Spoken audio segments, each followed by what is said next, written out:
KGRA Digital Broadcasting and Pop Culture Minefield presents Dangerous Military Nerds. Dangerous Military Nerds. They're just like regular nerds, only dangerous. And now, your hosts, Don Ecker and Gary Cassell.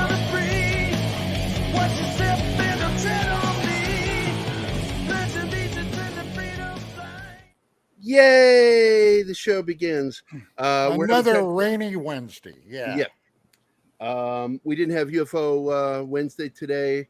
Don and I decided to take a breather and be prepped for the show. And oddly, Skipper Dale Dye showed up early, and we're having technical difficulties. So Chanel is trying to work with him right now to get him on the show.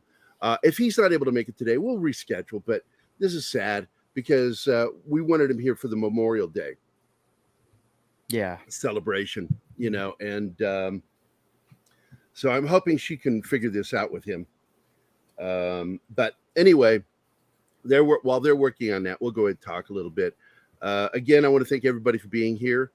It's Wednesday, and Memorial Day is next Monday. And I got something to say about that, Gary. Go for it. Memorial Day.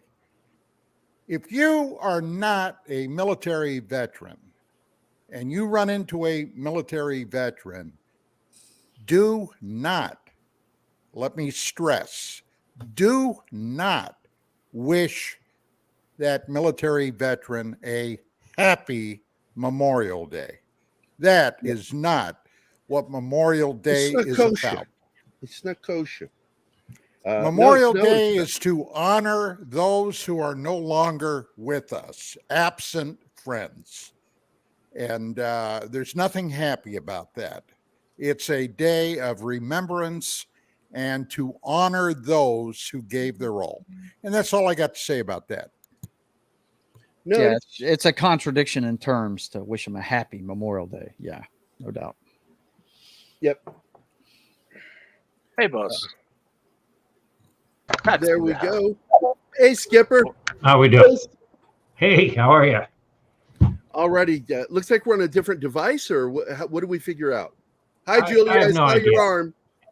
Hello, I dug up a webcam. Let's hope it works. Some magic or something happened. I have no idea.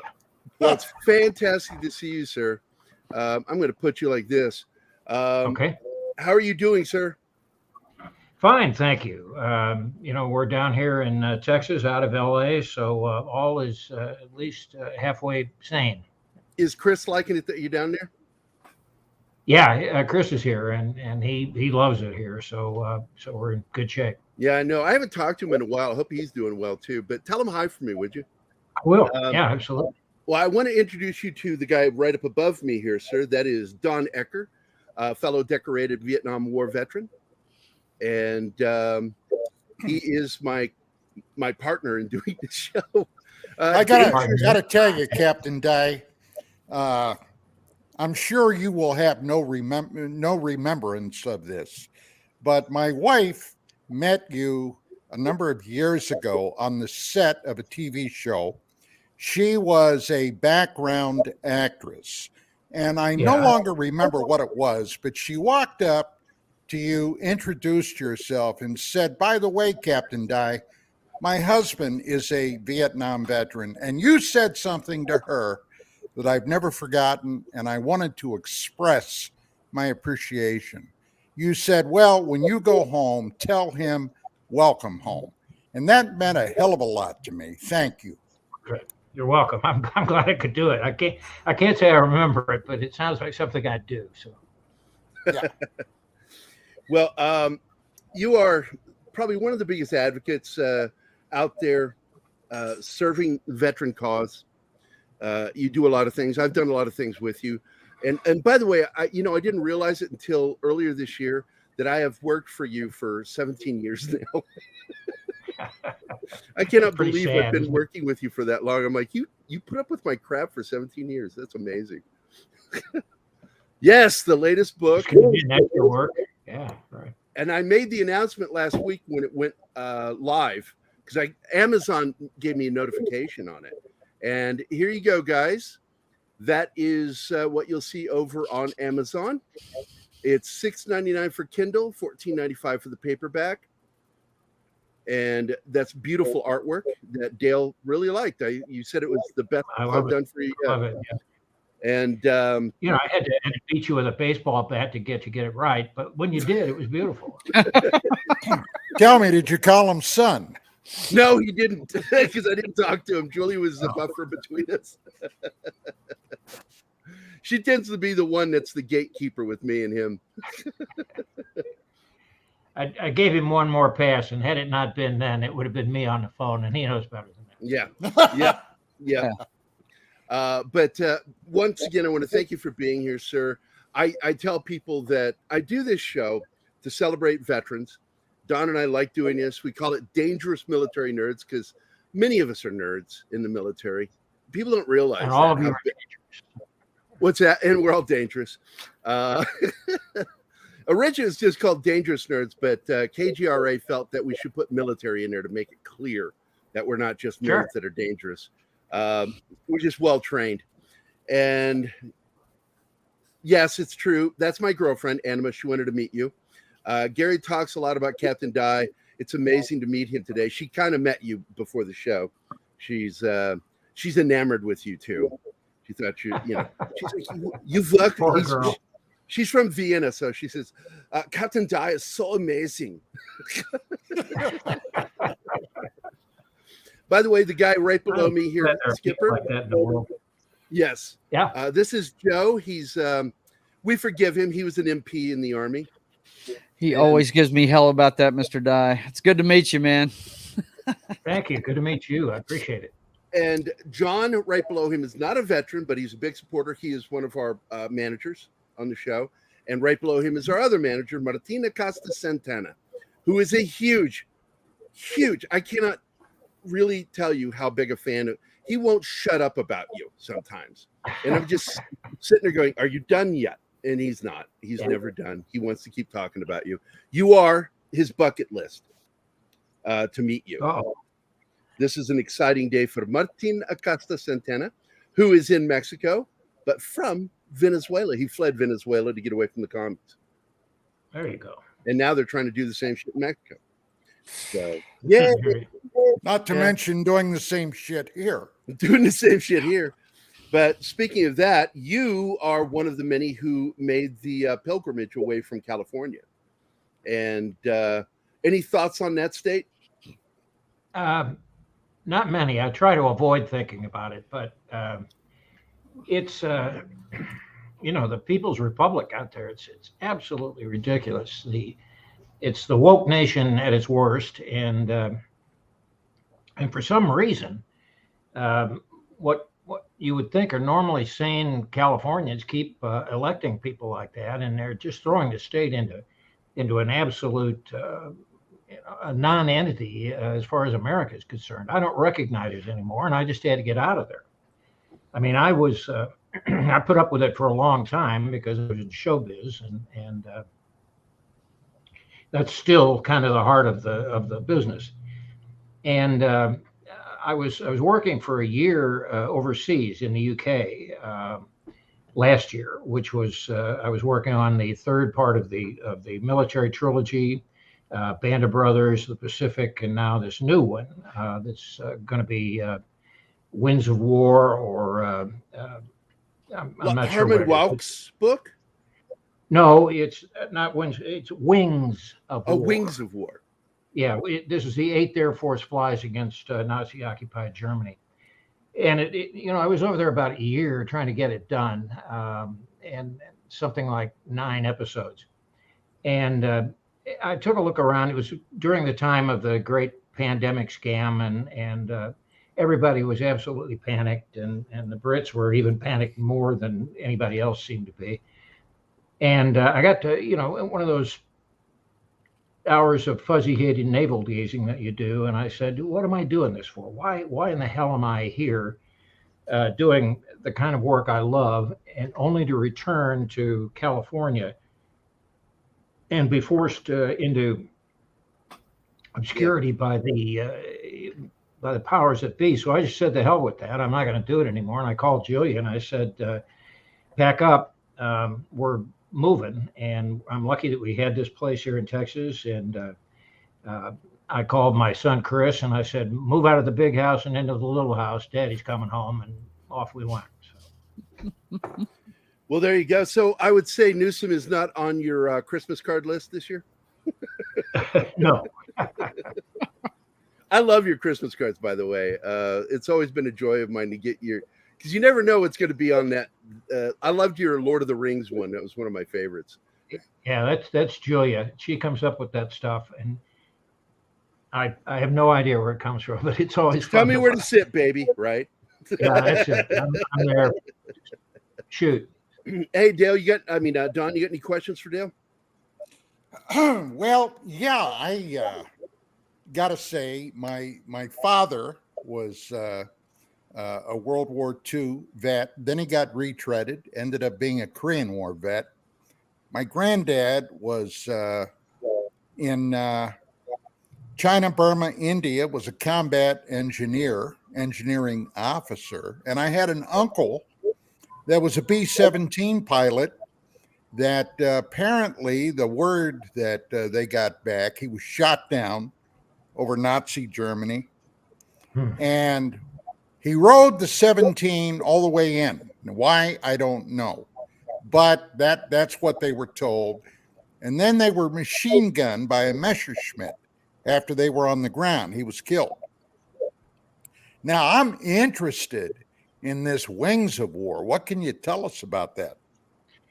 Not a whole lot, Don. By the way, you come by your service honestly, so congratulations. But I'm under a what's called an NDA. Yeah. I guess Okay. it's the legal equivalent of a gag order. But what I can tell you is this: it's a mini series.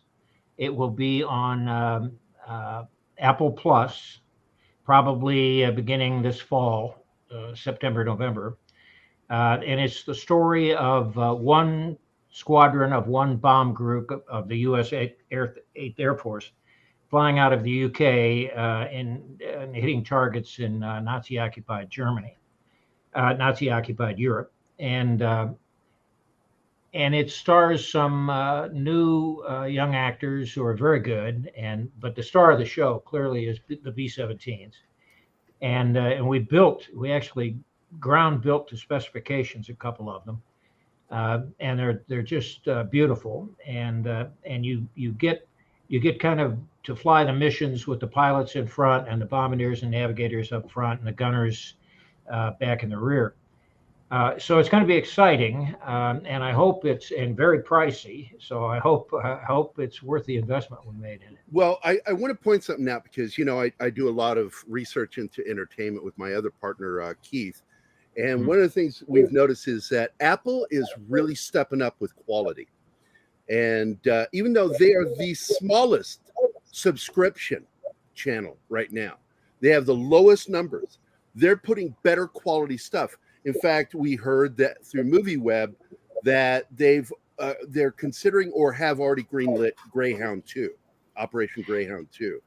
Yeah, I talked with Tom Hanks not long ago about Greyhound 2. We did Greyhound 1 with him, and he desperately wants to do that story. He loved that character that he plays, Captain Krause, right? And he wrote another script. I haven't read the final version of it, but it would continue then the Battle of the North Atlantic from the bridge of a U.S. destroyer. And it was really, really something to do. We shot down in Baton Rouge, Louisiana, aboard the USS Kidd, which is a museum ship now. But they were kind enough to rent it to us, and we reconfigured a few things and turned it into it is a Fletcher class destroyer, but we painted it and that sort of thing until it looked exactly like what Tom envisioned in Greyhound 1. Now, Greyhound 2, I keep hearing from him that he's going to shoot this. He's ready to go, but I don't need details yet, so I don't know. It's going to be very exciting. It'd be really cool if I was your storyboard artist on that.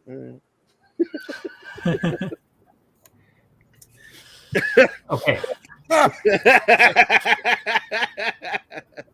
Oh man, me always. What do they call that at McDonald's? Upselling. Anyway, we have a $10 super chat from Canada. Christian Delorme, who is a big supporter of the military, his son's in the Canadian military, and he says, "A question for Captain: do you find, sir, that politics ruined the once noble UN peacekeeping force?" Yes, but I don't know that the UN peacekeeping force was always noble. I never thought it was. let me say this.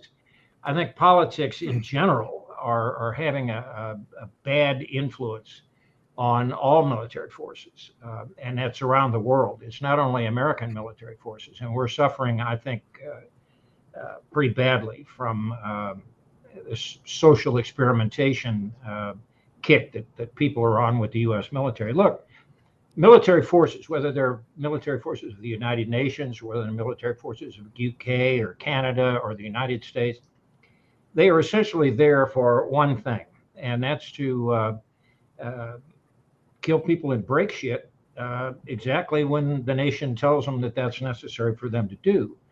And so it's all about developing their combat power, developing their efficiency, developing their ability to take it to any enemy that the nation says they must.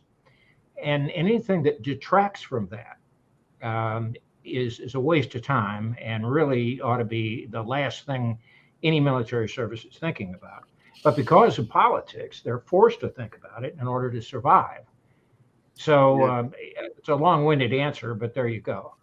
Well, my general on that angle, let me just briefly bounce in here.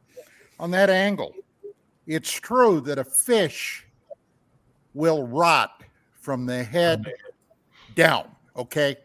And right now, in the current situation we're in, I see that if something, God forbid, were to happen right now, I'm afraid, Captain Dye, we would get our asses kicked royally right now.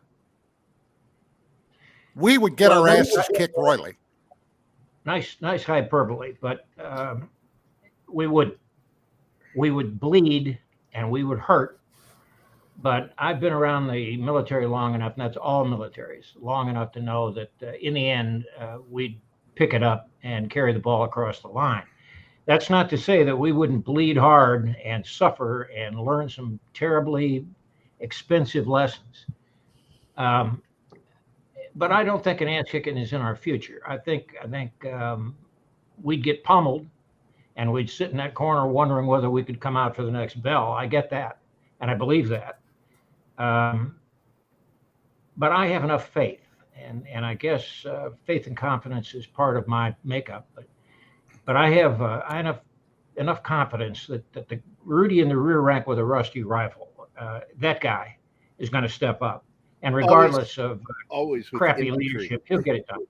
Yeah. Well, I'm looking primarily right now at the Joint Chiefs.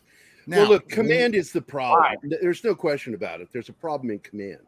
But when it comes down to the foot soldiers, our infantry is still one of the best. That includes Marine, Recon, Army infantry. They're badasses. They still are. Yeah, I think Don, I think you're getting lost in the forest. Well, I live in California. Okay. Yeah, I live in California. I got that to deal with. And look, it's really easy these days, especially in these days of PC and wokeness and so on and so forth, to focus on Miley and the Joint Chiefs and the various service heads. But those aren't the guys who fight the wars. They can misdirect us, and they often have. But it takes a hell of a lot for up at the Joint Chiefs level to influence how badass the guys in the Rudy in the rear rank with a rusty rifle is, the guy at the pointy end of the bayonet. And he's still there. He's still the savior. I know he's there because I associate with him all the time. Well, we can go back roughly 10 years or so, maybe a little more, maybe 12 years. And I remember vividly, all right, when we were involved in our conflict in Afghanistan. I remember vividly, and I've had some experience with sniping. I can remember hearing stories coming out in the press about snipers in the field seeing targets of opportunity carrying weapons, and they had to radio back to have a fucking lawyer vet the shoot. Well, that's a problem because there's nothing new about that. Yeah, rules of engagement just get more and more. You know, there's nothing at all new about that. You know, it happened as recently as the evacuation in Afghanistan. But I've heard stories about it happening with snipers in World War II. They weren't instantly communicating with higher headquarters, but they had those rules of engagement that they had to think about, and they did. So I think that's probably painting with too broad a brush. Well, I do know, like, remember with City of Fire when we were working on that, and in the script, the guy that they were aiming for at the beginning of the story that was just shooting at them, they were ordered by the TOC to go weapons tight. And he's looking right at me. He says, "I'm looking right at him." They're like, well, "Your weapons tight." And just had testimony before Congress with this Marine sniper in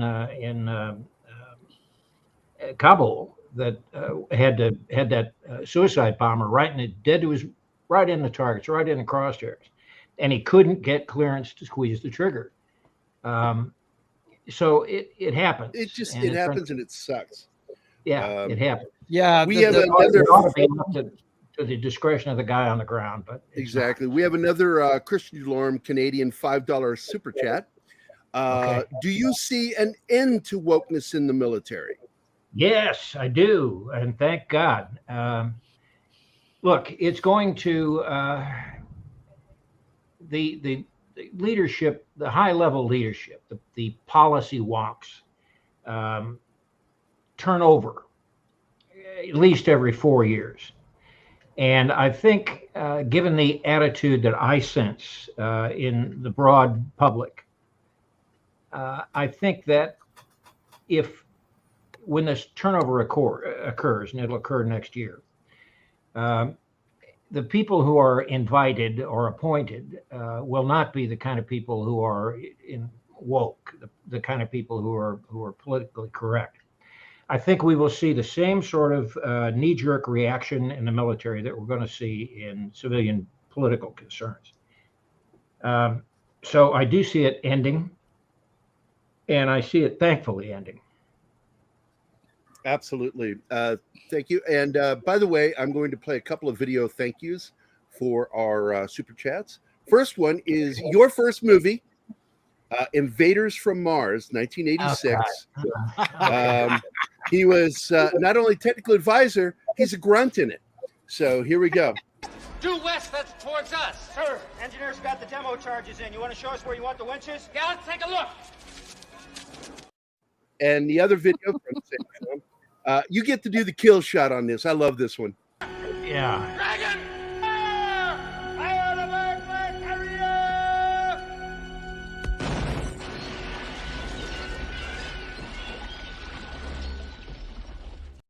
There you go. Clear the backblast area. That's you said clear, right?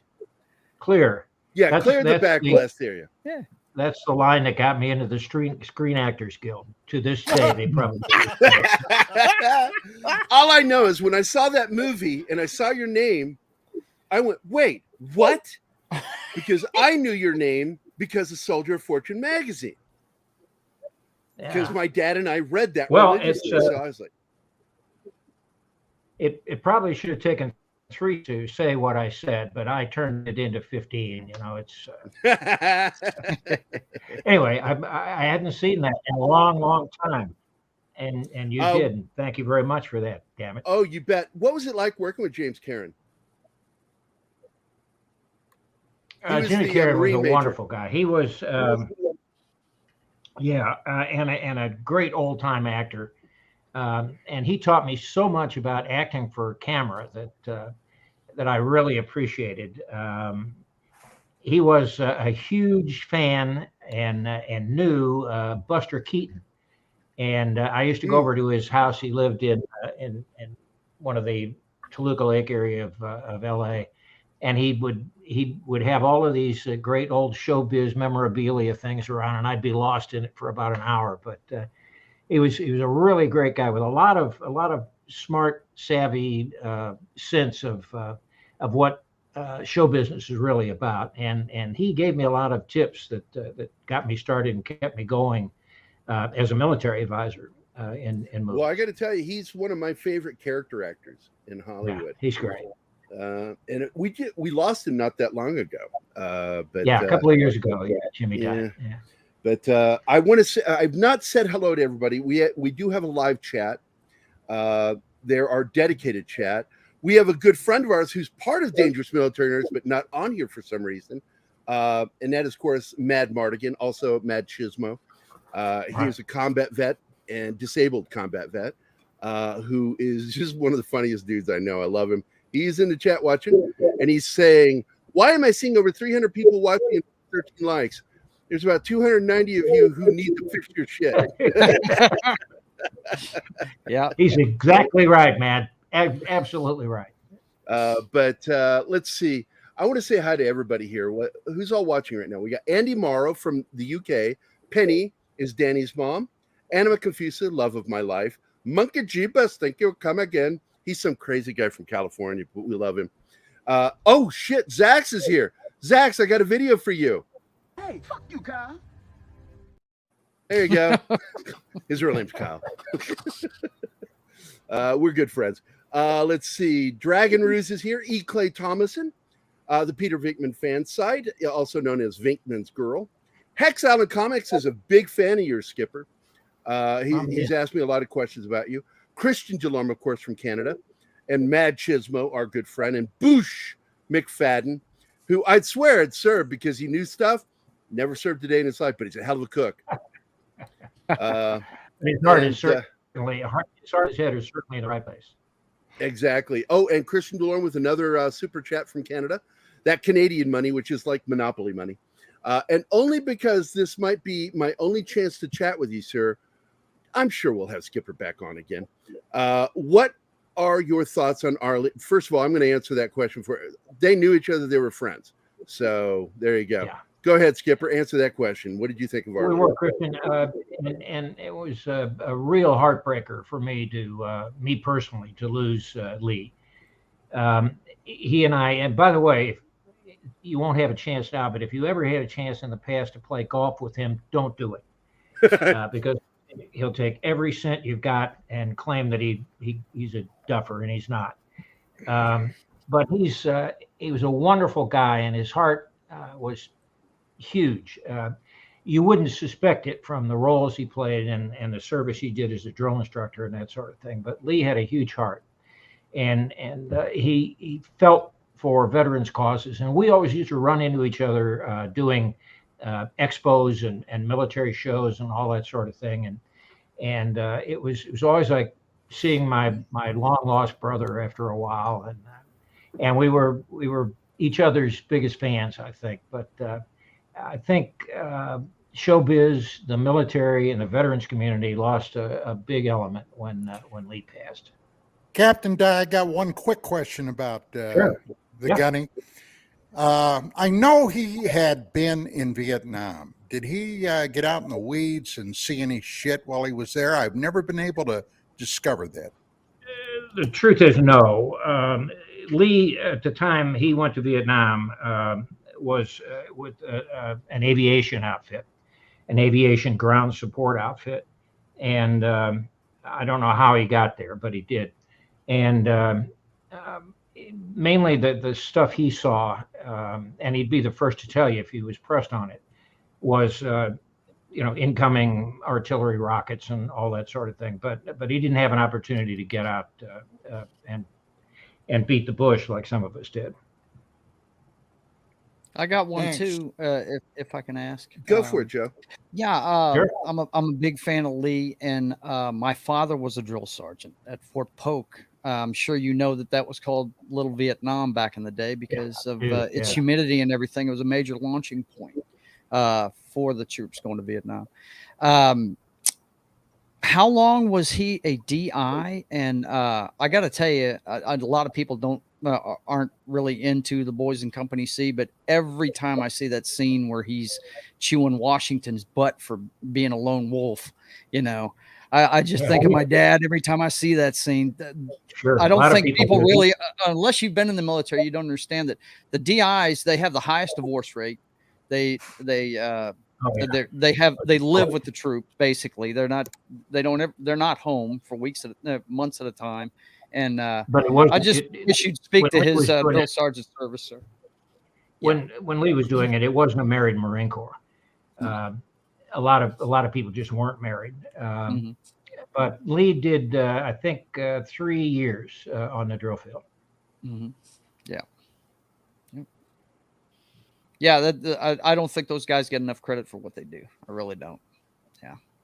That whole experience, my dad, of course, he did 6 years in the Army, and then because he didn't want to leave mom, he was definitely, if he re-upped, he was going to Vietnam, So he switched services to the Air Force is what he did. So, he was in rear with the gear with the rest of the guys. You know what I mean? So, all right, I get it. Mm-hmm. Now, I don't know if I've ever relayed this story to you, Skipper. My brother Steve served in Vietnam and was with the Marines, and he got in trouble. It was drug related as a teenager, and the judge gave him a choice. You know the choice: military or jail. And so my dad, a veteran, told my mom, because he had to go to work, he says, you take him and get him into the Navy or the Air Force. Do not take him to the Marine Corps. Marine Corps is 100% he's going to Vietnam. He's got about a 60% chance of going to Vietnam with the Army. Air Force and Navy, odds are he's not going. So get him in one of those. When he came home from work, she says, yeah, I signed him up in the Marine Corps. And he's like, why? She goes, oh, I love their uniform. So my brother Steve has held that grudge against her for years. That uniform is responsible for a lot of us, I get. I know what you mean. I mean, add in a dragon and a sword. Oh, there he is. Through the 90s. That's Mad Skipper, a good friend of mine. He's a combat vet and disabled veteran from the Iraq. Was it Afghan or no? It was Iraq. Yeah, it was Iraq. And, hey, Mad. All Korean war vets send you on. That's a running joke that he keeps saying that Don served in Korea. Can I just say I am honored to be on with you. You are one of the guys that every time you see a military movie, I expect to see you somewhere in there. Well, thank you. Giving orders. It's almost hopeful because you know really you're going to get a better film. There's a few most typecast guy in Hollywood. I come in the first couple of scenes and I explain the Jeopardy, and then I disappear, and then I come in at the end and say, "Well done, men, and here's a medal, and see ya." What separates you is you have this authenticity about you. In Under Siege, you're there at the secret Pentagon meeting or whatever about what's happening. You're the only one that I believe knows what they're talking about. Or well, I probably was. But yeah, I always love seeing you pop in the movies. Yeah, you and there's a couple. There's a couple of people in Hollywood that you're like, okay, he belongs in this movie, and I can't think of any of the other ones. The one that played Godfather in Generation Kill. No, in Generation Kill. Gerry, you had him on here. Oh, wait, I did? Yeah, he talked like this in the. Oh, him? Yeah, he's a friend of mine. And I'm drawing a blank on him right now. Right. I fucking hate that brain farts, dude. By the way, I still walk around with this all the time, Skipper. Okay. Yeah, it's my tag from your movie, which will, look, I never gave up on anything. That movie will happen. and it's one of those proud things I did. Did you hear what happened when Tom Hanks came on with me?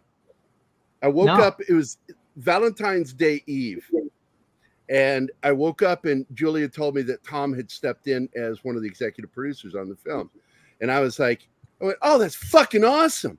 Yes!" And I went through all day, went to bed that night, and at 0:30 on Valentine's Day, I woke up like this, going, "Oh my god, I worked for Tom Hanks."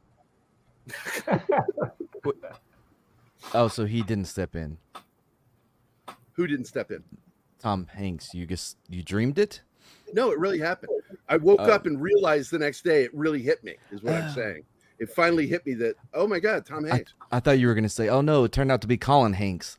And you still won't see it anywhere on my portfolio. Mention of it. I only mention I work for Dale Dye. Because for me, that's one of the greatest bragging points. And I'm very proud of it. That I'm the official artist of Warriors Inc. It's bragging points for us, boy. I mean, I get enormous compliments about your artwork on the covers. I mean, in this one, you outdid yourself here. But thank you, that's sir. Beauty, isn't it? That's the new book. It's released Memorial Day. Yep, and show the back of it, sir. Show the back of it, because that's a wraparound cover. I love doing those wraparounds for you guys. The back cover has that rover on it. I painted that crashed rover on the back. I think it got covered up. Oh man, you can't see it. Oh well. Anyway, don't worry about it. The front piece is beautiful. Thank you, sir. And although I joked with Joy, I said, but I really like the one with Cuba. That's one of my, because that was the first time, the Havana file. I put you on the cover. Yeah, it was the first time. And I'm like, hell yeah, I painted Dale Dye. Yeah. Yeah. If you know anything about my background in life, you'll spot little things what Gerry puts in there. You know that he's in Delta file. He's got me in a speedboat with a St. Louis Cardinals cap, and of course I'm a big St. Louis Cardinals fan. So hell yeah. If you look for those little details, you'll find them. Yeah, that's my family. You know, from my Illinois side of the family, they're right. Cardinal fans. That and the Chicago Cubs. Yeah, which is Julia's team. Yeah, that's baseball season. Baseball season is a constant battle around here. Well, with the Midwesterners, that tends to be a lot of the time is St. Louis and Chicago fans. Yeah, but and you're from Missouri. Yeah, and I love that you guys get to come back here every once in a while and visit. I've gotten to hang out with you guys a couple times. And Zoe misses you. She'll go. She was all excited. She has to work today. She's doing really well. She's on her own now. She's an adult. She's adulting. Yeah, that's what I heard. Yeah. The last time I saw her, I think we were in Branson or something. But, we were in Branson. That's right. Got to do the book signing. But she's always asking about you guys. And so I wanted to send you her best wishes that she had come by last night to see me. And you sent ours back. Yes, of course. I've only been to Missouri. It could have been Kansas. I don't know. Missouri one time. It was East St. Louis. That's Illinois. That's Illinois. Is that Illinois? Oh boy. No. I was born in East St. Louis. East St. Louis is no joke. Yeah, and it's been that way forever. I mean, when I was a kid, we'd go to St. Louis, and the last thing in the world you ever want to do was cross the river to the east. That's right. But that was the industrial side, and that's where my dad worked. And he worked in a big industrial site. And when I was born, and so, but the first chance to get us the hell out of there, he did. That place sucks. Good move. Hockey is the only real sport. Hey, I got to tell you something, Christian. Wow. I was watching an MMA battle the other night, and in the middle of the fight, it broke into a hockey game. Listen. The thing about hockey is I'm not going to learn all the rules. I don't know what icing is. The blue line, I'm guessing that's the one that's blue. I don't know what happens with it. I'm not paying attention. Come on. Only thing I love about hockey is the fact that Don Rickles called everybody a hockey puck. Yeah, the amazing that we shot a movie with Roy Scheider and Harry Dean Stanton up in Canada, and it was one of several I've done since. But that was my first time shooting up in Canada. And I had made arrangements with the Canadian MOD to borrow some elements of Princess Patricia's Canadian Light Infantry and Lord Stracona's horse, and kind of borrow men and equipment from them. And the amazing thing was, we would get through a shooting, and all I wanted to do was go somewhere and get warm, but it was just colder than a well digger's butt up there. And all the guys wanted to do was go down to this local pub and watch hockey. And I didn't know anything more about it than you do, but I do know it's a good beer drinking game. I definitely can see that. Yeah. I've only gone to one. That was the Fourth Protocol, wasn't it, by the way? Was that the Fourth Protocol movie? Fourth War, it was called. Or the Fourth War. Yeah, directed by John Frankenheimer, who was another education to work with that guy. But, yeah, I'm sorry, Matt. Go ahead, dude. Oh, I don't remember now. It was about hockey, and neither one of us. Yeah, I'm just gonna move on. I'm just gonna move on. I do know the Canadians are all born with a hockey stick coming out of the womb. That's for sure. I think so. Yeah. But speaking of Canadians, yeah, there he is. Oh, yep. Zach says Dale Dye loves Canada. Confirmed, and the Princess Pats are badass.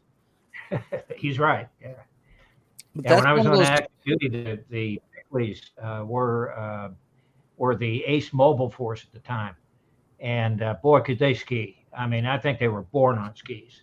And of course, I can barely stand up on them, but so those guys whipped our ass. But they were quite a military force.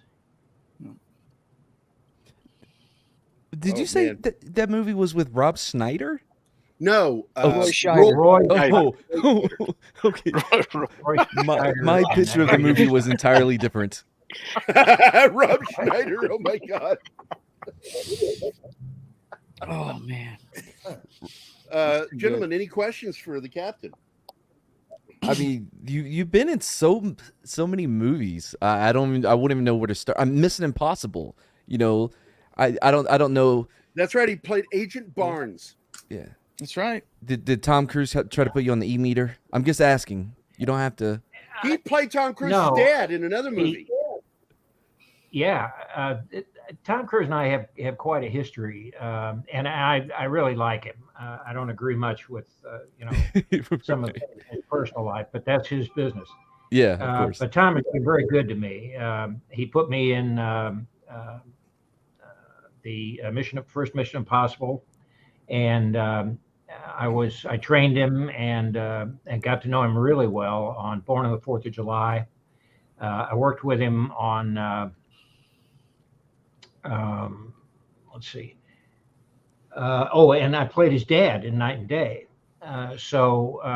He's a good pal. And what I like about him is he's ruthless about getting it right. And he has a huge heart. I mean, the guy will not stop until he gets it right. And I think that shows most impressively in his most recent movie work. Absolutely. But he's fun to work with. He definitely has that drive. You see from some of the greats. What's the director of? It's this movie called The Raid. The Raid 2 has some of the best fight choreography there is. But they talked about the director, how he would do the same shot 100 times until it looked real, till the punch looked real, and I think he has that. Tom Cruise has that drive to really please the audience. Yeah, he has that old school mentality of earning our view, because it's so easy to see movies now. I don't think it's ever really earned. I've been working on this bit about back in the 90s. You had to fight for your seats. There was no assigned seating at the movies, and it better only be an hour and a half because the seats are uncomfortable. And the people making the movie knew it as well. They knew they had to grab you and keep you, or you're not going to see it. You're not going to go back. There's no business there. Well, Spielberg we need to get back to that. I mean, look, I don't know if we're ever going to regain the audiences for cinematic movies that we once had. I mean, the streamers are killing all of us.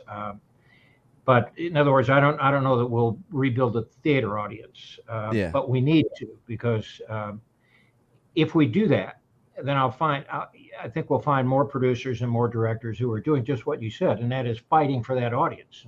Doing their best to outdo the past movies and make it better and bigger and hopefully more interesting.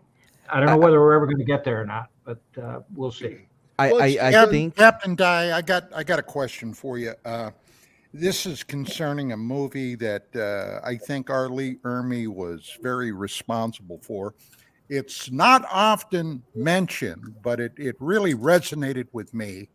The Siege of Firebase Gloria. Did you have anything to do with that? Now, the reason I think that I loved that movie so much, I was in a fire base that got overrun. And when I saw that film, oh my God, that just really, really clicked with me. That was intense. I didn't have anything to do with it because I was working on another film at the time. But Lee has told me that in large measure, the director didn't know what the story was, but Lee did. And he led it in a lot of different directions. If people accused him of padding his part, he didn't do that at all. He was trying to keep that movie in some semblance or sense of reality, and I think he did it. Now, as I recall, the movie you were working on was 84 Charlie Mopic, wasn't it? I bet it wasn't. Yes. Oh, dang it. It was. I can't remember what I was doing, but I was tied up on something contractually and therefore couldn't do Firebase Gloria.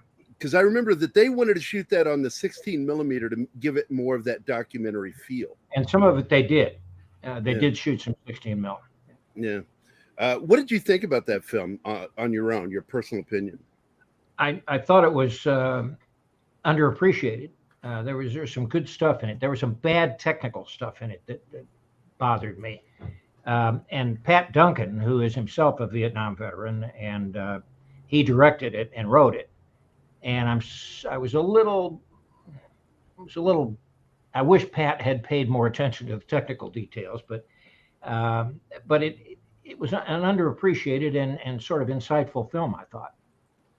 Have you ever lost your shit on somebody on set because they're doing something wrong? Because for me, I couldn't. If I was on the set of Hurt Locker, I would have lost my mind with how they got everything wrong. Movie. I would have yelled at all of them the whole shoot.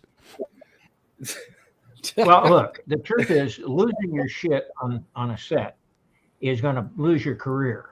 So you've got to be diplomatic. You got to know, first of all, you have to build trust so that if you do lose your shit a little bit, they're going to tolerate it. But you can't go around grabbing people by the stacking swivel and commencing field stripping. I mean, it just is not going to work.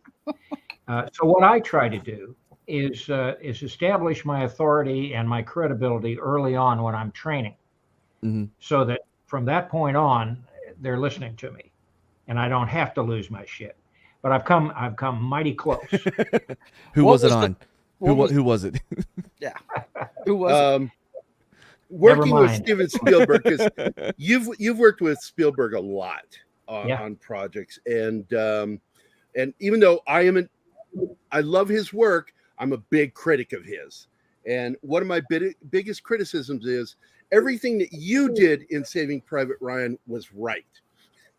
And then Steven would take off and do these things that were like making all the veterans. I'm sitting there because I always watch movies with veteran buddies, and we all just go, "Oh man, that was so good." And then they do this, making silhouettes on a ridgeline, walking less than 3 meters apart, talking full voice in German occupied France.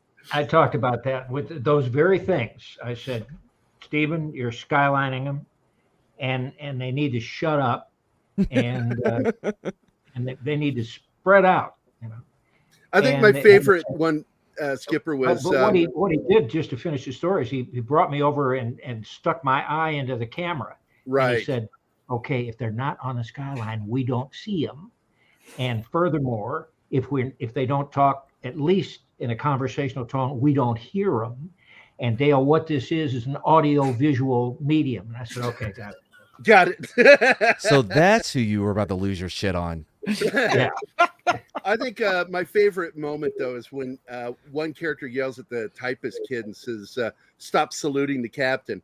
And I'm in the theater and I said this out loud. I said, maybe you should consider taking those captain bars off his helmet too. Yeah.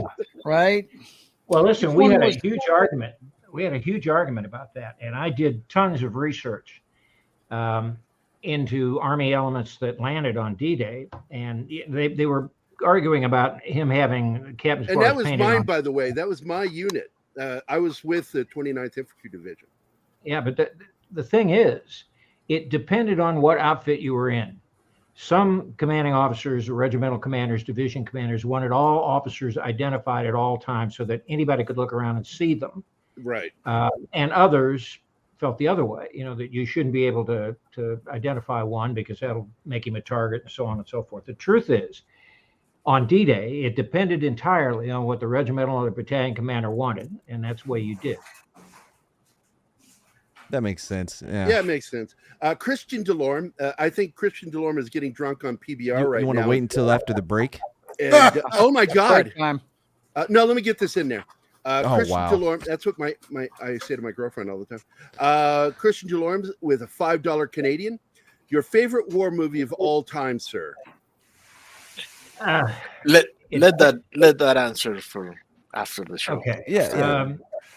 You want to save it for after one of my favorites. Yeah. Hold on, Skipper. Hold on. They want to go to break. So it's really hard to make the number one, but one of the ones that I think is most underappreciated and probably one of the greatest war movies ever made is a little movie about the Korean War called Steel Helmet. Yes, great film. Done by Sam Fuller. And that will never cease. I'll watch that anytime, anywhere. Gene Evans in a tour de force performance of Sergeant Zach. So that's right up there on my number one list.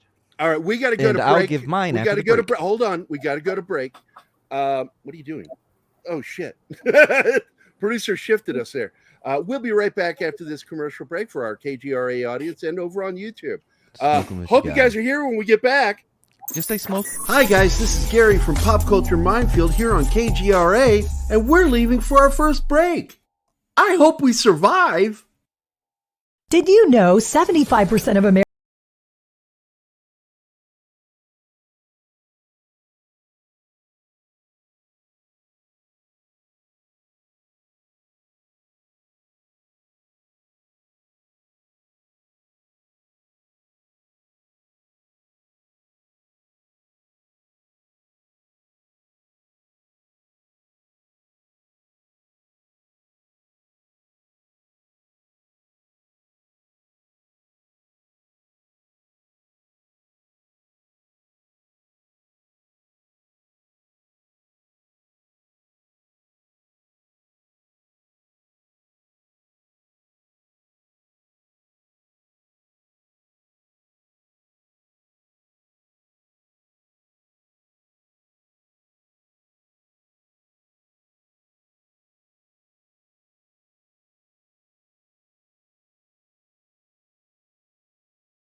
Hey members, the new KGRA DB app is now available on iOS and Android devices. Gain on-demand access to any KGRA DB programming. Download any show directly to your mobile device to listen or watch on the go. Go to the App Store and search KGRA DB. Oh wow, we survived. Welcome back to the commercial break. Now for some more Pop Culture Minefield on KGRA. Be advised, we got zips in the wire down here. Roger, last Bravo 6. Can't run it any closer. We're about to try and back and snake and nape, but we're bingo fuel. For the record, it's my call. Dump everything you've got left on my pod. I say again, expend all remaining in my perimeter. It's a lovely fucking war. Bravo 6 out. One of the best lines in a war film ever. That stuck to my ribs, and I've just like, what a lovely fucking war. I just thought, what a great line.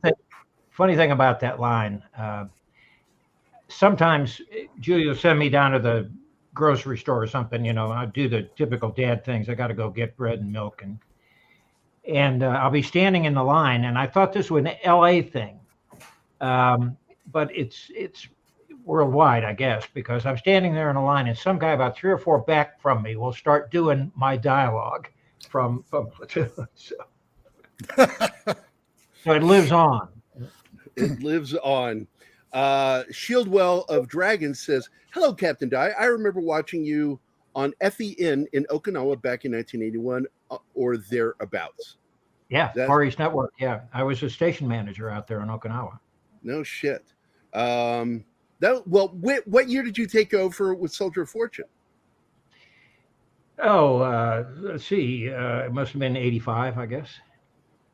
God, for some reason I thought it was earlier than that, but also might have been 84, but Christian Dorm with another Canadian $10. And this being a military show, everybody's favorite war movie. Well, my goodness. Hold on a second. Why is Dawn covered up by the logo? I was going to say something, but pull that logo down. What the hell? Up with the logo. Yeah. There we go. I got a face for radio, pal. Yeah. Yours is Firebase Gloria, right? Mine? Actually, yes, with Steel Helmet. Steel Helmet is a movie that I discovered, 15, 20 years ago. And I got to tell you, Zach in that movie, Sergeant Zach, that was, and Captain Dell is correct, a tour de force. That man was amazing. First I'm a big freaking role. His first role.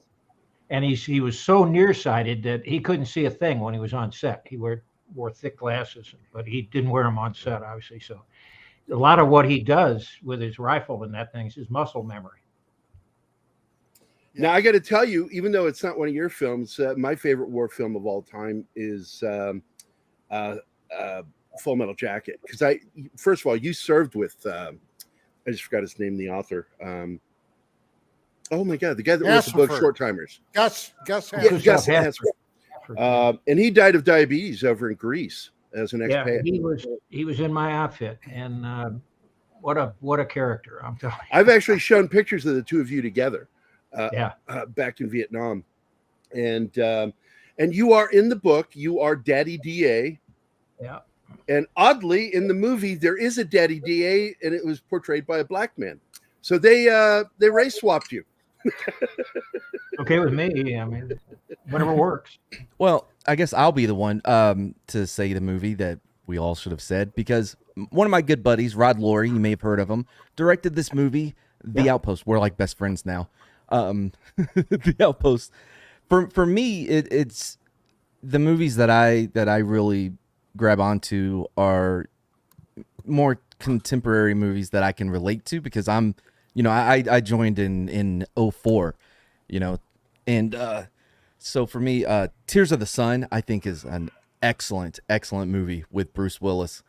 Fury, although it is a World War II movie, I was on a Bradley crew, so seeing Brad Pitt and Shane from The Walking Dead, seeing how they were so close, that brotherhood between them, because they're on that tank, it's just them against the world, against, and the haircut didn't bother you a bit.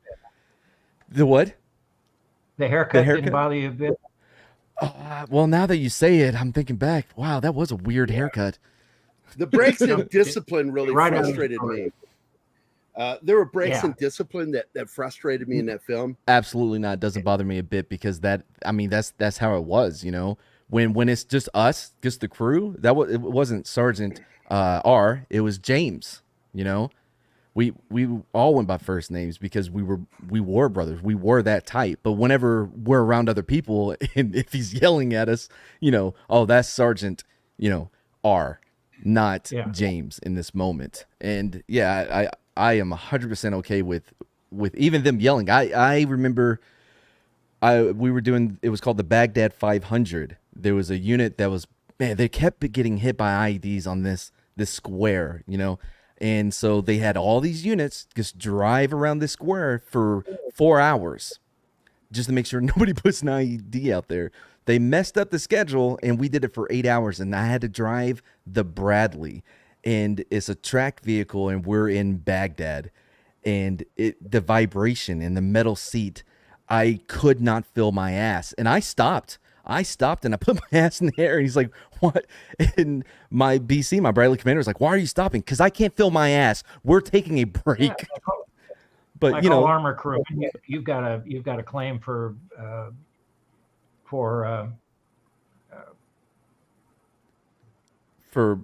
numb ass.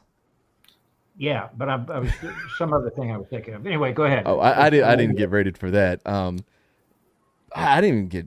Well, it doesn't matter. But yeah, no. So seeing that break in discipline or whatever, when it's them, it doesn't bother me at all because it feels very realistic. Well, the discipline I'm referring to is the scene where they're in the blown out building with the woman. Oh yeah, and her daughter. Bothered. Yeah, and I said, I flat out said, I said that tank commander would have shot him for doing that, threatening to rape that woman. Well, not tolerated. It's not tolerated. But I wanted to point out a film that a lot of people don't talk about that, despite my issues with the director, is still one of the most beautiful war films ever made. It's The Thin Red Line. Yeah, agreed. And it's the second attempt of making the film. And it's the better film, even though I felt it traveled too far away from the original text, which I'm sure you feel the same way, Skipper. But your work on that was so fucking good. Yeah, look, it was one of those. It was one of those attempts to get into the mind of James Jones, right? And that had to be a nasty place to go anyway. But Guadalcanal, of course, what we're talking about. Yeah, right. I couldn't follow the story well enough. And I knew the book intimately. I'd read it, I don't know how many times, but it just I found that one hard to deal with. And we helped make it, so I get it. Well, speaking of books, Captain Dye, one of the most powerful pieces of literature for me to come out of Vietnam was Michael Hare's Dispatches. Which you're in too. You're in there. Yeah. You're mentioned in Dispatches, walking around Way City with that crazy flower sticking out of your helmet. Did you know Hare? And well, I guess you did, but I know him quite well. What's your take on Dispatches? Because later I read that he had done some embellishment in there. But I got to tell you, I have that book. I've had it since 80, 81, I guess. I've reread it probably 6 times. When I get in one of those moods, and I'm sure you know what I'm talking about, sure. I'll pull that thing out and I'll start reading through it again. And it to this day, 50 plus years later, it affects me. How about you? Look, Michael was a misplaced hippie, and I mean that in all the classic 1970s version of definitions of the word. But I loved his writing. At the time he was in Hue, before he did Dispatches, he was writing for Esquire magazine. And so I would run into him every once in a while during the fighting and so on. He wasn't afraid to get up there and stick his face in it. But he was always it seemed to me he was always about half stoned. And and that scared me a little bit. But the way he writes, look, he was the precursor, I think, or perhaps a follow-on to another of my favorite authors, Hunter Thompson, and just the way he wrote experiential journalism. He was there, and so his observations were not objective; they were subjective. He was in the fight. And I liked that about it, and I still like it about it, and I still have Dispatches in the bookcase. Yeah, I still have my copy that my dad bought when I was a kid, and it's taped on the spine because it's fallen apart over the years. But it's that original paperback version that looks like it's burlap or something. The coloring on the cover, I love that cover. But did you get to meet some of the other characters in that book, like Sean? What's his name? Errol Flynn. Sean Flynn. Sean Flynn, and sure, I met a lot of them. Dana Stone, and I met a lot of those guys, but I didn't have much to do with them. But I would meet them every once in a while, and I think with me they saw a kindred spirit. They saw a guy who's a writer and an observer, just like they were, and so I would run across them all the time.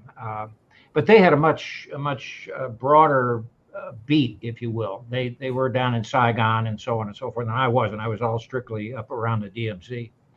So I met those guys, and then you were familiar with A4. With who? A4. Camp A4. Oh, above sure. Concan. Yeah. That's where I got overrun. Yeah, C2 and yeah. That's where I got overrun. A4. Well, sorry, I'm glad you made it out. Yeah, me too. Yeah, he got hit in the chest and shrapnel in the ass during that fight. That'll do it. Yeah. And let's see, I want to make sure I didn't miss any.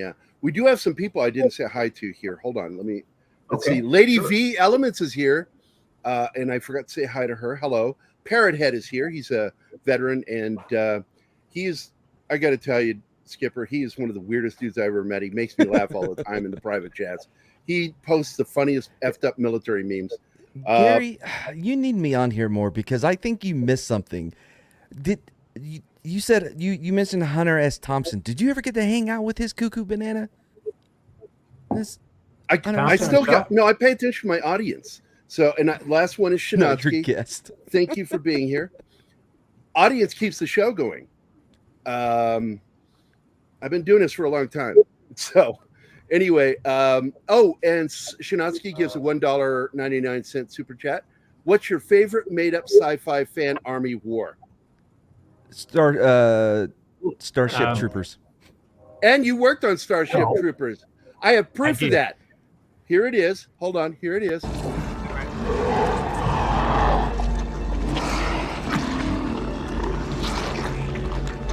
What's you thinking, Colonel?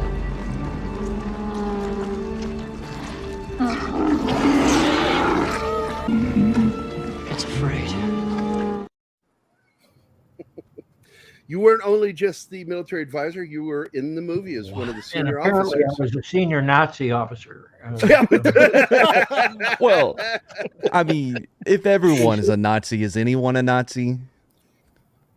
Okay. Yep. Nope. Yeah. I don't know how to answer that sci-fi question. I mean, I'm a big fan of Orson Scott Card, and Julia is more of a sci-fi aficionado than I am, but I like the Forever War. Good series. And you worked on, by the way, the Tim Burton Planet of the Apes, right? I did. Which one was it? I thought you did the military advisory work on that for the marching and The shit. military. No, my executive officer did. Your executive. XO. Mike Okay. Stokey. So Warriors worked on it. You didn't. Okay. I see one of your readers said Ender's Game is it's also very good. Yeah. Never saw the movie. Yeah. I get it though. Space. Yeah. You actually worked on much better book than it ever was a movie. But. Yeah.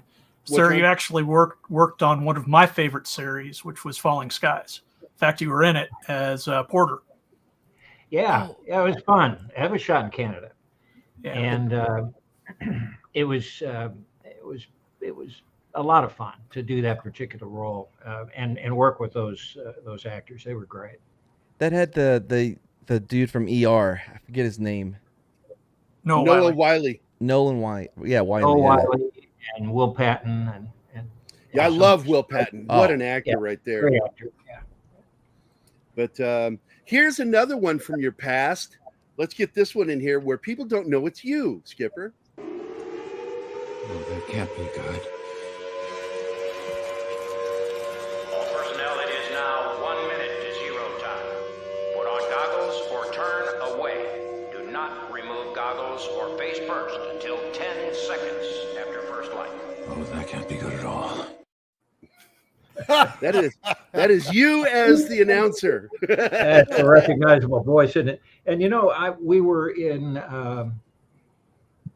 we were doing another film in UK. I was in UK at the time, and the secret messenger came down from the set and said, "Listen, you need to go to this recording studio in downtown London, where we were." And I said, "Well, I can't just leave." And they said, "It's Steven Spielberg, and he wants you in this particular." I said, "Really?" And I made a call, and he said, "Yeah, get down there." And so I did, and nobody would tell me what the hell was going on. And finally, I got down there, and they presented me the script, and they said, "You're going to do a voiceover. You're going to be the voice of this atomic weapons testing civil defense sort of thing." And that's how it happened. And what it is, I guess I have such a distinctive voice or presentation of things like that they wanted that on camera, and that's what they got. Outstanding. By the way, Shieldwell just mentioned one of my other favorite films. I saw it in London in 1977, Bridge Too Far. And I think that was Cornelius Ryan, right? Was that Cornelius Ryan that wrote that book? Yeah, it's from Cornelius Ryan's book.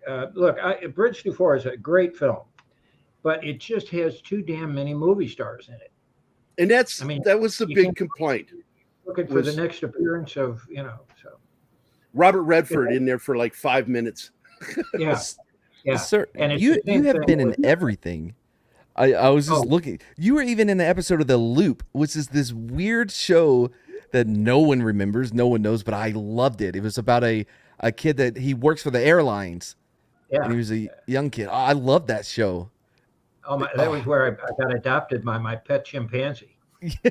You're also in the pilot episode of Chuck. I am, really? Yeah. Yep. But the loop was fun, and I wish it would have gotten picked up and gone on, because I love to do comedy.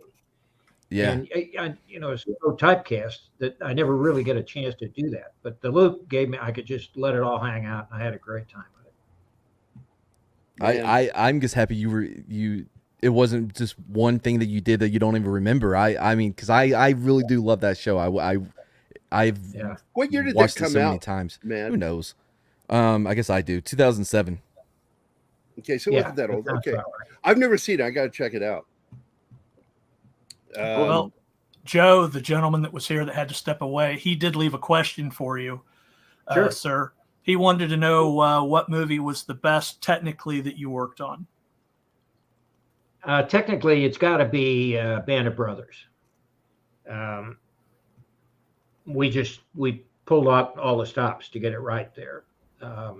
So in a mini series like that, you've got room and time to develop those characters and develop those situations. So I'd have to say, although it's not technically a movie, it's a very long movie if you binge it. It's about 12 movies, but I think that one and probably The Pacific, which was the follow-on to it, were probably technically the most satisfying. So not I saw an interview. Dark territory. I saw an interview with you at one point, Captain Dye, where you had mentioned during the filming of The Pacific, the actors that portrayed the Imperial Japanese troops were some of the best guys you ever worked with. What exactly did you mean? Well, here's what my theory was. As I became relatively popular as a military advisor for TV and motion pictures, one of the things I realized very quickly was that a big problem with most military movies is that the enemy are cartoon characters. They're just little things that dance across like ducks on a shooting gallery, and you hit them and their head explodes in a pink mist. And everybody who's ever been in combat will tell you that the bad guy gets a vote, and the bad guy very often is very good at what he does. So I thought maybe in the case of the Pacific, where we had an opportunity to do it, although we also did it in Band of Brothers and some other things that I've done, the first thing we do is we train the enemy. We train them how to be just as good as they were in real life. And we did that in the Pacific, and those Japanese kids were just terrific. I mean, they were good, and they understood the code of the Bushido, the code of the samurai, and that sort of thing, and they were easy to teach, and they wanted to learn. And so I was very, very happy with the way the Japanese were presented in the Pacific miniseries. And I agree with you. What did you think of Clint Eastwood's 2 films about Iwo Jima? Look, I thought I was a little underwhelmed by Flags of Our Fathers, but Letters from Iwo Jima, the Japanese side of that, I was very happy with. That's interesting. I get it. Clint Eastwood movies can be a little boring. You brought up Rod Lurie earlier. Did you know that they worked together? That he and Dale? Oh, you know my buddy Rod Lurie? Fuck you! I introduced you to him, you son of a bitch. He worked in Commander in Chief. What was your character in that? Oh, I played the chairman of the Joint Chiefs, as a matter of fact. Yeah, you were the Joint Chiefs chairman. Yep, and I've talked to him about that movie, and I'm very fond of that film. Not just because you were in it, but your being in it was like a cherry on top. I'm like, fuck, Dale Dye's in it. Yes. But I'm I'm friends with Rod. I think we have him on every once in a while because he's just a great guy. Matt and he get along really well. You and Keith get along with him better than I do because I'm conservative and Rod senses that with me. Yeah. So am I. I'm just not an asshole about it. I'm not. Fuck you. As you can tell, Dale, we're allowed to use bad language on this show. Yeah, apparently, which is fine. I want to talk about a couple of films of yours that I really liked, really quick. One is The Great Raid. This is a film that is so wonderful, but people tend to forget that this movie exists because it wasn't D-Day. Instead, it was an insertion mission where they had to go in and rescue POWs. And so I just don't know why it didn't get the attention it deserved.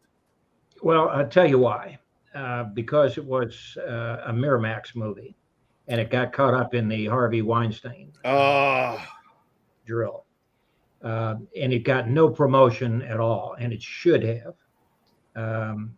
It really was just a matter of Harvey Weinstein deciding, what were his priorities this week, and The Great Raid wasn't one, but it was a great movie and directed by a really good director who's also underrated, and it should have gotten more attention than it did.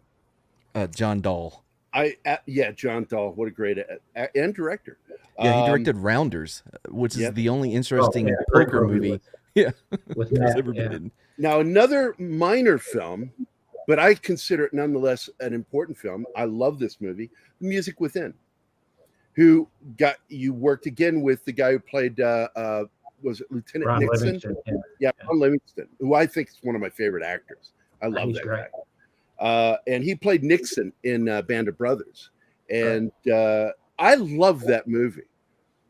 And how did you enjoy working on that film? What was that like? I did. I really did. And the writer and director were really they were kind of new at the business of making movies, so I was able to guide them a little bit and nudge them this way and nudge them that way to avoid some of the potholes. But when Ron came aboard, and he really understood that character, and he understood the Americans with Disability Act and so on and so forth, and I got into it. I said, fine, let me be part of this, and they did, and they gave me a little role in it. And so I was quite happy with it. I was delighted with it, in fact. The last one I want to bring up is just a wonderful film. I had some problems with politics in it because I talked to Julie about it. I didn't talk to you about it. But The Last Full Measure is a really good movie. And you were both advisor on that as well as in it, right? Yeah, I was, but for the most part, my biggest contribution for once was as an actor rather than as an advisor. Although I did go through with Todd, the director, and tried to help him in casting and a number of other things. But when it came down to it, they chose somebody else to go with them to Thailand to actually shoot the Vietnam sequences, and I was a little disappointed with that. But I thought the story, the Pitzenbarger story, and his people trying to get him the Medal of Honor so many years later after his deeds in Vietnam, that was a true story, and certainly one that I empathized with a great deal. And it's nice to work with some of those actors that are just iconic, and they were great. So now he was a Huey medic, right? He was a Navy medic. He was a Air Force PJ. Oh. Yeah. And I just remember that he wasn't somebody you would expect to go into the fight, and he went down there with them to make sure guys were patched up, and paid the ultimate price for what he did. It is a great film. If you've not seen The Last Full Measure, check that movie out. You got, I think Ed Harris is in that. Donald Sutherland, of course. Skipper. All of us old farts were in there. I have two things. One, how did you enjoy working on Medal of Honor, the video game franchise? Oh, can I tell a little story on this one? Sure. Can I tell a story before you do? Okay, now I know this. I'm not going to say how I know this. That during the shooting of some of the scenes in Saving Private Ryan, that the guy behind the camera a lot of the time was Skipper, and Spielberg was sitting in his director's chair playing video games, planning Medal of Honor. And that's what I was told. Can you confirm or deny? I can confirm it. And I can tell you that he called me up to where he'd been sitting, waiting for the camera setup going on. And he was playing some video game. It was one of the handheld. I know nothing. I knew nothing about him at the time. And he said, "Have you ever done this?" And I said, "Well, I've seen a few of them. I don't have much time for them." And he said, "Yeah, well, I understand that because they suck." He said, we gotta fix this. We gotta do something about this. When we get back to LA, I'm gonna call you in and we're gonna work on this. And it went right over my head. I said, "Yeah, fine." And off I went. And lo and behold, we got back to LA and I got a call from a producer. At that time, Steven Spielberg owned DreamWorks Interactive, which he later sold to IA or whatever, AE. EA. Oh, EA. Yeah, EA. And he said, "Listen, Steven has called and he wants you to come down and work on this series called this video game series called Medal of Honor." And I said, "Whoa, okay." And I went down there and it really turned into fun. I mean, I met these absolute geeks and video nerds and engineers, and I said, "Guys, what do you know about this?" "Well, we've never fired a gun before." I said, "Okay, that's the first thing we're going to do." And I took them all out to the desert and lined up a bunch of weapons and had them fire it. And they had a great time. And then as we developed scenarios, I began to go every day down there and sit with them and kind of coach them into what would this be and what would that be, and they were very good. And Medal of Honor to this day, I mean, you guys would know better than I do, but Medal of Honor to this day is one of the top selling first-person shooter games to play. Absolutely. I remember, because according to IMDb, Steven Spielberg got the idea for the game while filming Saving Private Ryan. Yeah, that's what I was talking about. Yeah, the game itself opens up hitting the beach. And you are the opening narrator too, as I recall in that game. Yes, I own the game. I played it. Yeah, I ended up having to put my voice on it. So yeah. And the second Mads. thing, Mads, thanks for stealing my question. Oh, was it the Medal of Honor question? Yes. I'm the biggest geek here. Of course, I was going to bring that up. I remember the game, and I'm not looking at IMDb. That came off the top of my head. So you worked with Oliver Stone a couple of times. Yes, he did. Yeah. Ollie's used you on pretty much everything, right? Pretty much. Let's see. Platoon, Born on the 4th of July, Heaven and Earth, JFK, which is Tommy Lee Jones Vietnam War film. Alexander. Yeah, you were second unit director on that. I was, right? Yeah. Yep. I was directing at that point. Really? Over in Morocco. Oh man, I think that if that film had done better, that would have had the best impact on your career.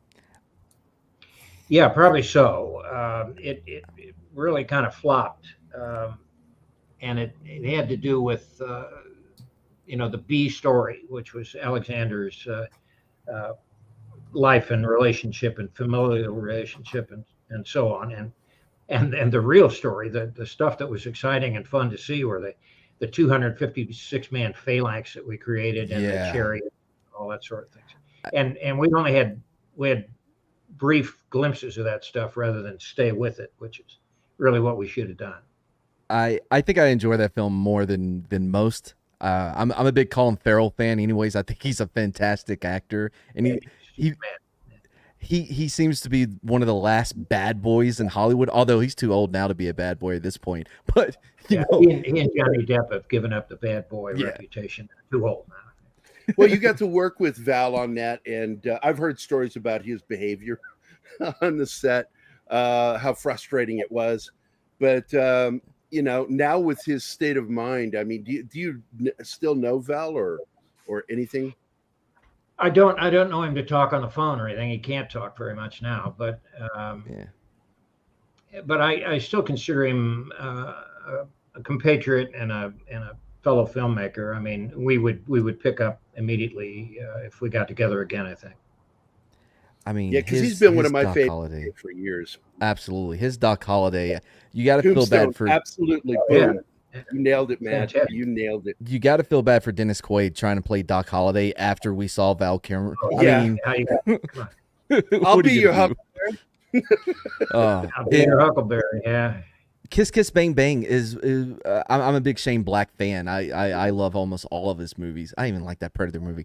Come at me, chat. Anyway, but Shane Black, he did Kiss Kiss Bang Bang was Robert Downey Jr.'s, Welcome Back to Hollywood movie, and Val Kilmer was in it, and he killed it. I thought he was a great Batman. The Saint, underrated Batman-like movie. Well, I Mission Impossible, I guess, but yeah, Val Kilmer. Man. Speaking of westerns, you actually worked on one. Yeah, sort of. I did a great western for Turner Network Television. It was The Rough Riders. Yes, that's exactly what I was going to bring up. I love that movie. It's a mini series, but for me, I watch it in one sitting, so it's a movie. It's just a long movie. Yeah. I love that film. I had one beef with it historically is when he yells at the guys that he called lazy. They changed that, and I was like, oh, but I understand political correctness why they changed it, because who he yelled that at. And who did he yell at, Gary? I don't want to say. We can talk about it after the show, because I know, but it's up to you. It's your show. Well, fuck it. Let's just do it. It was black troops that he yelled at. Black troops, yeah. And there's been a lot of criticism of as much of I'm a huge lover of Teddy Roosevelt, but damn it, he screwed up twice in his life. One, that moment, and later when he didn't defend those Southern black troops with the allegations that were made against him. Yeah, there are hundreds of opinions about whether TR screwed up or didn't screw up, but the point of the matter is he was a charismatic president, yes, he was.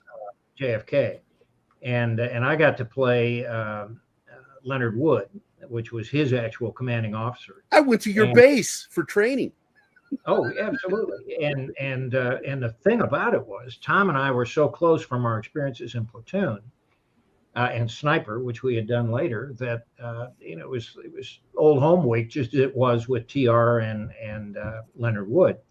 So it was a movie making as well as a personal experience that I thought was great fun. And Tom, I think, did an amazing job as Teddy Roosevelt. He was spot on. Yeah, Tom, absolutely. The only Berenger, other good for one, those that don't know. Yeah, Tom Berenger. I love Sniper. It was one. Oh, it absolutely. was one of my Billy favorite Zane's movies the as a worst kid. part of that movie. Billy Zane is the 12, worst part of 13. that movie. What? I love Tom Berenger in that film. Did you not see The Phantom? Yes, I did. He was dressed in all purple. There you go. But I got to tell you, Gary Busey's in there too. What was he like? What was that like working with Gary Busey? It's like working with an uncaged loon.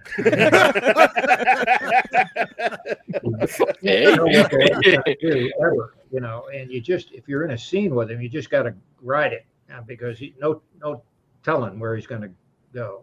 Exactly. Now I'm friends with his son because you worked with his son on Starship Troopers. Sure. And I love that guy. He's really nice, sharp, and that's why I won't let anybody say anything gnarly about Gary Busey on my personal Facebook page. I'm like, don't talk about him. I'm friends with his son. Fuck off. Yeah. But his son's a good actor too.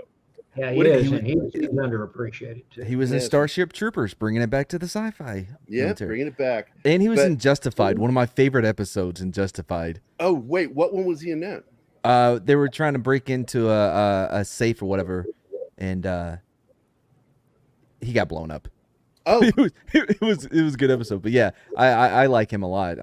Man, he looks so much like his dad. And he's not like him. From my experience with him, he's very reserved. He's a very quiet, thoughtful person. Well, let him crash a motorcycle, Gary. Well, I got to tell you, that's when the shift happened with Gary Busey. After he had that accident, man, on that motorcycle without a helmet, it fucked up his face, but he acted, publicly, he acted very different from what he used to act. He was a little wild, but he wasn't crazy. He got a little crazy after that shit. And he's funny as hell. But, and you worked with him after. You got to be ready when you're working with him because no telling where he's wily, isn't he? He's wily. Yeah. So, you got to be light of foot. Where do you want to go from here, Dale? Because I know you're never going to give up on No Better Place to Die, and I hope you never give up on that film. I want to see it made. Giving it up. The producers are still talking to me, and we're still trying to figure out a way to get it done. And we're thinking one of the streamers might get interested in. Apple would be a great one for that. I'll tell you right now. Hope they are. Tom's got to deal with Apple, so it might be that we'll develop. Especially if he's in it and an executive producer. That's nice. Have you? Because I know that you are out there all the time helping veterans. If you're not working, you're out there beating a path for veterans causes. Yeah, I like to, but I don't like to make an issue of it. I like to be in the background and shove the veterans out into the foreground. Absolutely. Sometimes that doesn't work because I'm kind of the draw. What are you doing for Memorial Day? Because I heard you were doing something. No, I'm not. Oh, okay. In fact, I just wrote an editorial for the local paper that let them know I was pissed off because there isn't any local Memorial Day observances. In Texas? But, yeah. What the fuck? Yeah, I know. I'm sure there's some somewhere, but I haven't found it right here in South Central Texas. So I'm a little disappointed in that, and I let them know. But I'm, in general, I can come Veterans Day and the Marine Corps birthday and all of it, 4th of July, Independence Day. I generally get pretty busy, and people still like to have me come and listen to me ramble for a while. So I try to do what I can. But I'm a big believer in veterans, and I'm a big believer right now that that veterans in general, and any war, are being maligned. And I think it has nothing to do with their performance or anything else. It has to do with this post-war victimhood. Look, PTSD, I'm sure, is a real thing and so on and so forth. But Jesus, can we get over the business of a veteran being a victim? And plus they make him out to be dysfunctional, and that's bullshit. That's not what PTSD is. That's absolutely nonsense. And I just don't believe in it, and I preach against it. I think the experience of military service and the experience of combat builds character. If it builds anything, sure, it's damaging, but if you've got the character to go and volunteer to do it, then you've got the character to get over that sort of thing, and you should. And it's that kind of leadership rather than folding in on yourself and becoming a victim that I think is lacking. And so I try to convey that message and get over that hurdle, because I think it's a disservice to our veterans. I could not agree with you more. I wasn't rated for PTSD, and I was on fire, among many other things that happened while I was in Iraq. But the way that, because I when I went through the VA and I'm medically retired and all of that, and every doctor I saw was like, no, I don't see any signs of PTSD. I'm like, I feel like that it should, right. And so I've really started digging into, well, why am I not affected as, because I've seen, I'm here in San Antonio. I've been here for years, and this is the wounded, this is the veteran capital, because of BAMC and Fort Sam. But what I've noticed is it feeds into itself, because people put these expectations on how you're supposed to act after war. How you're supposed to have PTSD. You should be digging a hole in your front yard or whatever. You should freak out at this. And I think some people, not all, but some feed into it. It's a self-defeating mindset that is put upon you simply by that label of having PTSD, and people lean into it even at a subconscious level. For me, yeah, look, it goes. You're right. And it goes back to as far as Don and I in Vietnam. I mean, look, we got treated so shabbily, relatively speaking, relative to World War II, World War I, when we came home. Oh, absolutely. That what happened is that America had a knee jerk, and they said, we'll never let another generation of veterans experience that shabby welcome and right. that sort of thing. What happened was they went completely overboard. And now, if you heard 6 rounds on the rifle range, you must have PTSD. That's absolutely nonsense. And you're right, we feed into it, because suddenly they see free money or an easier path to do something. Right. And so, I mean, I'm just against it. I think it's unfair to the veterans community. I think it's unfair to the nation at large, because look, veterans of your generation, Iraq and Afghanistan, should be out there leading. They should be out there saying, look, I learned what's real, and I learned priorities in combat. And I want to lead, and I want to do things for this nation. But instead, we're sitting there saying, poor me, right, and crying a poor ass and clutching our veteran pearls and retiring to the fainting couch. I've set up a couple of groups for veterans here in San Antonio, and what I saw that really helped, especially even myself, is to talk about it. A lot of guys have that mentality. Oh, you never talk about it, because you always hear the stories of. So I don't want to talk about it. Well, right. Make them understand. It helps if you have other veterans to talk to, for sure. And the more, for me at least, because my best friend, my brother, when we got hit, he died after about 2 weeks after we got hit. That always affects me far more than whatever happened to me. But for me, the more I talked about it, the easier it was to live with it. Joel Martinez, he was on Dancing with the Stars. His whole face was burned. He was in a soap opera or whatever.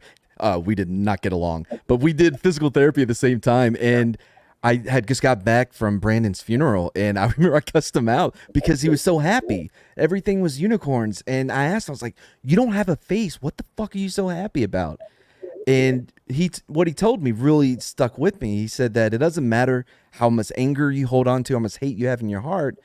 Tomorrow we'll wake up, our scars are still going to be here, and our brothers are still going to be dead. It's lace your shit up and move out. And it ate at me.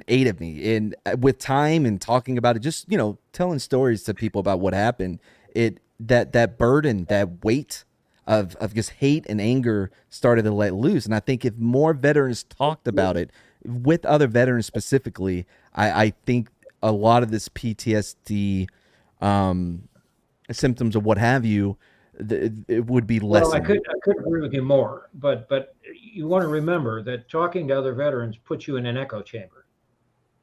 Okay, yeah. You need to be able to talk to people who haven't absolutely. Echo chambers will get you nowhere. Don, you had a question? No, I didn't have a question. I had a remark. Oh, a remark. Basically, I got back from my service in late '72. And one thing, and Captain Dye is absolutely correct, we were treated like shit when we got back. Most guys, the only welcome home I got was from my family. And then I noticed something very odd, that Hollywood primarily portrayed most Vietnam veterans on television and in the films as totally damaged goods that were either psycho killers, drug addicts, etc. And that's how we were portrayed until Magnum PI came out. That was the first episodic television program. I like that you smiled on that one, Dale. I liked you smiled a little bit there. That portrayed Vietnam veterans in a positive light, that, hey, we had something to do. We were asked to do it. We went, we did it. We came home. We didn't ask for anything special from anybody. All we wanted was maybe a kind word, a handshake, a well done, which incidentally we never got until well after the wall went up. That was a turning point. Captain Dye, do you have any thoughts about that? Well, I have your thoughts. You're right. And I was, when I got into this business, I was fighting against it. I was fighting against that false image, and in some ways trying to explain why there were troubles, why guys were suffering from this sort of thing. But I absolutely couldn't agree more. I mean, we took a bad rap, and we took a very bad rap. The only good part of it was that you and I and the rest of the Vietnam veterans just made a vow that it wasn't going to happen to the kids coming home from Iraq and Afghanistan. We weren't going to allow never again. Never again. Yeah. Never again. Yeah. And so and of course today though, Skipper, because it bothers me. It always makes me so uncomfortable when somebody thanks me for my service. Me too. And I always turn to them and go, you got to be careful who you're thinking, because there are a lot of buddy fuckers in the military. Well, not even that. I mean, for me, I always look at, there is nothing I went through that comes in anything close to what you guys experienced in Vietnam. I mean, my God, you could get they made us breakfast with omelets, fresh omelets every day. We had you would go in and grab cases of Rip It, the energy drink. You know what I mean? It was nothing like what you guys had to. Now I spent plenty of days out, on SKT, small kill teams, whether it be in a Haji house or in an open field in the mud for 3 days waiting on a truck with this whole thing, but nothing compared to what you guys went through. And for me. Plain fact of the matter is, and I don't mean to interrupt you, but I need No, please. Plain fact of the matter is, war is war, and it's a bitch whether you got Rip It energy drinks or you don't. I mean, there it is. Yeah. And we as veterans need to understand that about each other. And the last thing I want to do as a guy who went through it in Vietnam, or Don wants to do, is sit and denigrate what you went through. Look, we should be kindred spirits. We get that. Absolutely. And we should draw strength from that. But we shouldn't become an echo chamber. It's one thing to talk to each other, and I get the value of that, and I've been a proponent of it for years and years and years. But that doesn't help. We've got to go talk to the scumbag, unwashed civilian pukes who don't understand it, and make them understand it. And thank you for saying it that way, because that's the general attitude of all. And most never will. Civilian pukes that absolutely just because, my buddy Mac, you've met Mac, Dale, and he got so frustrated one night at a bar and was confronted by an anti-military person, anti-soldier person. And he got so infuriated that he called me from the bar drunk. He goes, "Help me or I'm going to kill this guy." And so I walked into the bar and I just ripped this guy apart. and because I've got a mean sense of humor, and I know how to mock people like that. And you just sit there and you throw it right back at them. It's like, well, you're complaining about something you don't know anything about. So that's like having a virgin describe sex to me. Awesome. Thanks. But we do have a super chat here. I want to bring this up. Keyframe Chopper gives us a Hungarian 2000, which is equivalent to, I think, $6. Who knows? He's so boring. Thank you, Keyframe Chopper. Mad got over his PTSD after he attended Coming Out of Their Shells concert after guest starring with Vanilla Ice.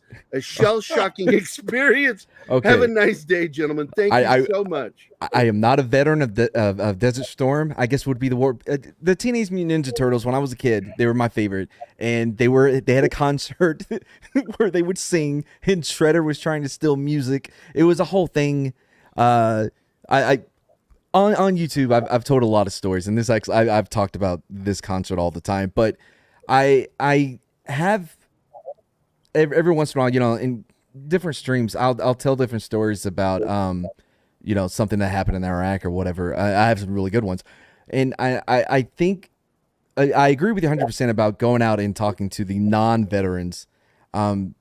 Because I do try to put those stories out, and I feel as though I'm capable of doing it in a way that it doesn't overload them with jargon, that they can understand what it is that I'm saying, And yeah, look, you're exactly right, and I know that you're not going to want to, regardless of your war, you're not going to want and tell people all the gory experiences you had and so on and so forth. What you want to do is relate to human experience. Talk about courage. Right. Talk about the ability to stand up against adversity. Talk about tenacity. Those are things that we know and we've observed in combat. Civilians, not so much. They don't see those things. So if you point to those things and say, this is part of what I learned in combat. I learned tenacity. I learned that there's something more important than myself. I learned self-sacrifice. I learned what love means. Absolutely. Between two guys. And if you talk about those things in those terms, the civilians will start. They may not be interested, but they'll start to understand it. And that's what you can't be afraid to do. People are afraid to look. How many times have somebody said, all right, you're going to give a block of military instruction here. So go out there in front of this platoon or this company and teach them the M72 law. And there you are, you're having to do public speaking. You're having to teach, and it scares the shit out of you. It generally does. But the more you do it, the more you begin to understand how effective it is. And the less you have stage fright. And you need to be able to do that. All of us need to be able to do that. Well, it's what I was taught both from the military, also working for a company down in Phoenix. Get comfortable with the uncomfortable. Learn to get comfortable with that stuff. And military really beats that in you. It gives it to you in spades. And learn how to duck quicker. Yeah, quicker. I was fortunate enough to be in a position when I first got to Fort Hood, and I don't know what it's called. I'm never going to refer to whatever new name they have now. It's Fort Hood. But I was a combative instructor, and so when I got put in a new unit, they had me actually instruct them on the level 1 combatives because I was certified. I was just by happenstance because our platoon sergeant was a combative instructor for the brigade, and we weren't doing anything but playing Xbox all day because it was a brand new. The whole brigade just got stood up, so they had nothing for us to do. So he's like, fuck it, I'm gonna go beat the shit out of you for the next 2 weeks. And so and that really helps. With being in such a young age. I mean, I'm 19 at this point, and there's E6 who that have never gone through this, and here I am trying to tell them what to do. And between that and the thing you're talking about, trying to explain it to civilians, I always use summer camp because people can relate to summer camp and how quickly you can. Or high school football teams, anything works. Well, yeah, anything that you're isolated and you become friends very quickly, right? And that's kind of what war is, except it's surrounded by IEDs in a country of millions wanting to kill you. That's how deep and strong the bonds are. that civilians could get. I get it. Yeah. By the way, I want to thank Brahma Bull for being here too. Let's see who else dropped in. Hey, Deleted Brahma. Scenes is here. So good to see you guys. Well, that's the unwashed civilian puke on the panel. I know I learned You're a lot not of those because lessons. you respect the military. That's what we're referring to. I learned a lot from my father and my grandfather. My father was a combat engineer in Vietnam, and my grandfather was in the 20th Army in World War II. And but I learned a lot of lessons from them that they learned from their military service, even though I was never able to serve. And I will tell you this, my grandfather died, my maternal on my mom's side, died in Vietnam. He with CBs, and he had a heat stroke, and he went to a fever of like 108, and just it fried his brain, and he went into a permanent vegetative state and then died. And so Vietnam is just that place is so hot. Like when you had me do the cover of the 13th Valley, that was one thing I wanted to convey in that painting for John's book, is just the heat. And Boss, I always felt like I got that. Humidity. Boss, Yeah. our time is up. Yeah, I'm watching. Martin, before we go, do you want to say anything to Skipper? Oh, I left it for another day because it's a question that. Well, we can say it after the show. Time. That's the end of the show, guys. I want to thank Skipper for being here. Captain, did you enjoy yourself? Did you have a good time? Did you have a good time, Captain Dale Dye? I did. Thank you very much. I was reading your micron here. I thought you were asking them. I had a great time. Thank you. It's fun to. This is an echo chamber up with which I can put. Okay. It's well, been one an thing's honor for for sure. me. It's like we so want to glad I've have been you here. back, Skipper. It's been a real pleasure, Captain Dye. Thank you. Thank you, Don. So I will get you back on here again. I'll bug you. Because I have your phone number, I can do that. Yeah. But anyway, Captain. Call me when you can, guys. It's fun to talk to you, and thanks so much. I appreciate it. You bet. Stick around for after the show for a couple minutes. We can talk to you a little bit more before you go. Okay. But this is the end of the show, guys. I want to thank Chanel for giving us a couple extra minutes. It's the end of the show, guys. We'll see you next week. Bye. Those sons of bitches. Ma, I'm doing a show.